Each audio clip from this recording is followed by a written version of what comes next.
Galang. Third Colonel. General. Magpalakpak naman kayo.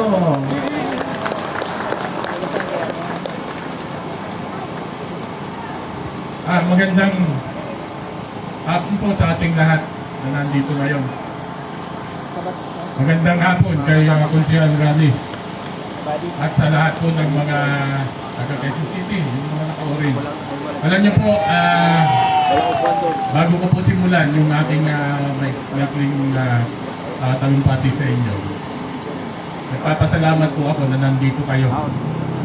Kahit po ilan tayo dito ngayon, ito po ay patunay na mayroong naninindigan at mayroong pang maninindigan. Kaya palakpakan po muna natin yung ating mga sarili. Saludo po kami, in behalf ng United People's Initiative. Saludo po kami sa inyong lahat na nandito ngayon. Dahil binibigay niyo po yung inyong sakripisyo, oras, panahon para sa isang noble na hangarin. Susundan ko lang po yung sinabi kanina ng ating mga previous speakers. Malamang po kasi karamihan sa ating mga kababayan, lalong-lalo na yung mga nanonood ngayon, pag nag-uusap kasi ng sa Supreme Court, Inglisan ng Inglisan eh. Hindi mo natin maintindihan yung ibang pinag-uusapan. Gawin po natin simple. Ang Pilipinas po ngayon, ang ating pong utang, panlabas o yung tinatawag na external debt, nasa 12 trillion pesos na po, hindi po billion, trillion. Pag sinabi po natin external debt, ito po yung mga utang po natin sa mga financial and lending, international financial and lending institutions. At saka iyan po yung kagaya ng World Bank. Ang ating pong utang panloob, internal debt, nasa kulang-kulang 6 trillion na po. Pag sinuma total niya yan, 12 plus 6, 18 trillion pesos ang utang ng mga Pilipino. I-divide nyo po yan. Kasi po, dun sa huling census, parang nasa 116 Filipinos na tayo. Magkano po yan more or less? Bawat isa sa atin, meron tayong utang 150,000 pesos.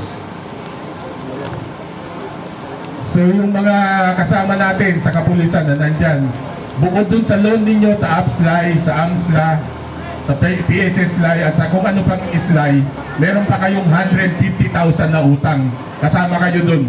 Lahat tayong mga Pilipino. Ganun po kalaki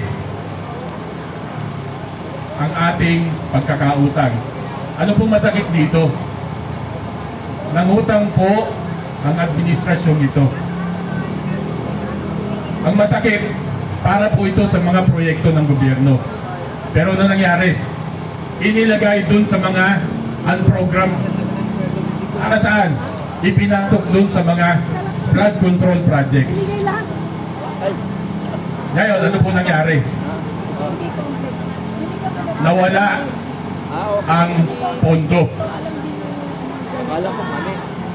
Magdi-default na po tayo ngayon sa ating mga pinagkautangan. So ano po ang magiging repercussion? Ano magiging epekto sa atin? Yung risk factor po ng mga nagpapautang tumataas, meaning to say, nawawalan ng tiwala sa atin. Pangalawa, ano pong nangyayari? Yung pong interest utang, dadagdagan yan. Bakit? Nag-default tayo eh.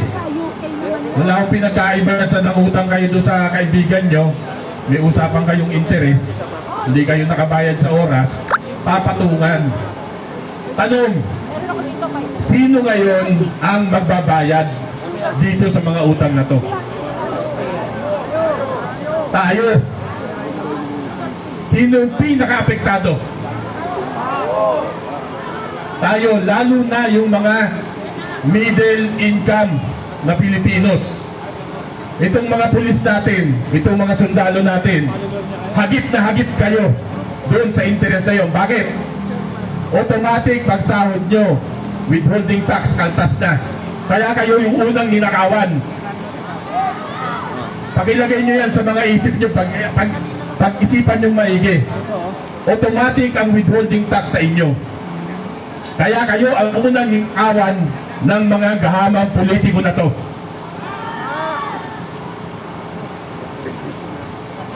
Nakakalungkot pong isipin.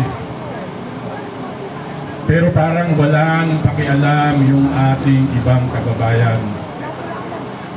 Di nyo po ba alam na ito pong interest na ito, kapag ka ito'y lumaki ng lumaki, meron po itong epekto sa ano po, sa presyo ng mga bilihin, sa ating sahod,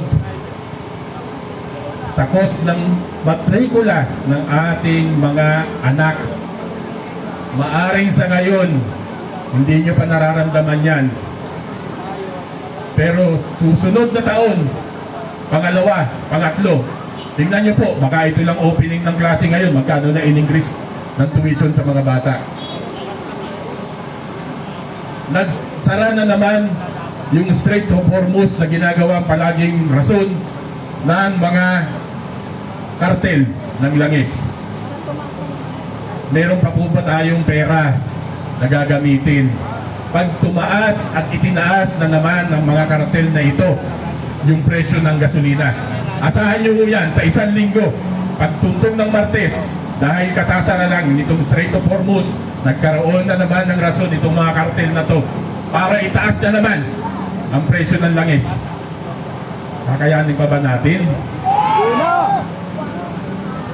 Yung mga nanonood ngayon, okay pa ba sa inyo? Hindi. Kung tayo, mga nandito, kaya natin tiisin. Pero ako, personally, yung kinabukasan ng mga anak natin at yung mga apo natin, lalong-lalo na yung mga apo natin, ganyang edad nila, may utang na sila.